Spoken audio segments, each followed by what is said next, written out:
Hi, this is Stephanie Miller from The Stephanie Miller Show. Please enjoy this exclusive clip from my show on Political Voices Network. I always have time for you all. Listen, thank you, Precious. Well, and just because you need to get the news that Kari Lake has lost again. Yep.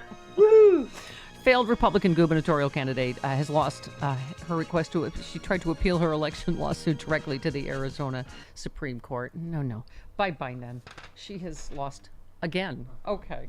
All right. And her Take lawyer's care gonna now. face Bye-bye sanctions. then. She's probably going to be disbarred, her lawyer. Yeah, Pardon me?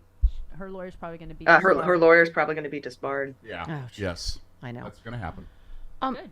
Wow, speaking of extraordinarily unpopular gubernatorial candidates, Matt Gaetz, Representative Rapey McForehead, is extraordinarily unpopular in his home state, Aw. according to a new poll that found that just 20% of voters approve, a whopping 56.9% disapprove of his performance in Congress as he mulls a gubernatorial run. Yeah.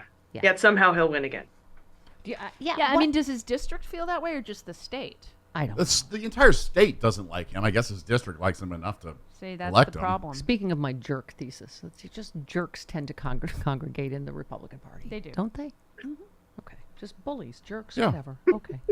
Chris, you have an opportunity to be wrong one more time Okay, before we go. all right. Who said, I've been on the record multiple times, I don't think he should be president. I don't think he is qualified. I think he is a threat to democracy. Who said that of Donald HR Trump? Puffin stuff. No, that would be Trump's former defense secretary, Mark Esper. Chris, Oh, who the said Guy it's who was fired because he wouldn't do an insurrection. Yeah. Right. Yeah, exactly. It's retribution not just against political opponents, but he's going to go after institutions in our democracy. That's a threat to the republic in my mind, and certainly it's eroding our political culture. When you're running on an agenda of retribution and revenge, that is not uplifting. Who said that? Witchy poo. Ty Cobb? Ty Cobb? That was a much better guess. No, Defense Secretary Marcus. I mean, listen, I know we're tired of feeling like we're taking crazy pills. Every member of his cabinet has told us he is wildly unqualified to be president, and yet, it's again. I try not to freak out at polls a year out, but it is just unbelievable that you and I are sitting here having a conversation with a 4 times indicted, 91 count felony insurrectionist rapist is, according to polling, is in the running. Yeah. According to polling that he pays for a great deal from, people like Fabrizio and his firm. Fabrizio is the guy who gave the polling data to Kalimnik to Manafort to give to Kalimnik. Yeah, real cool, totally normal pollsters.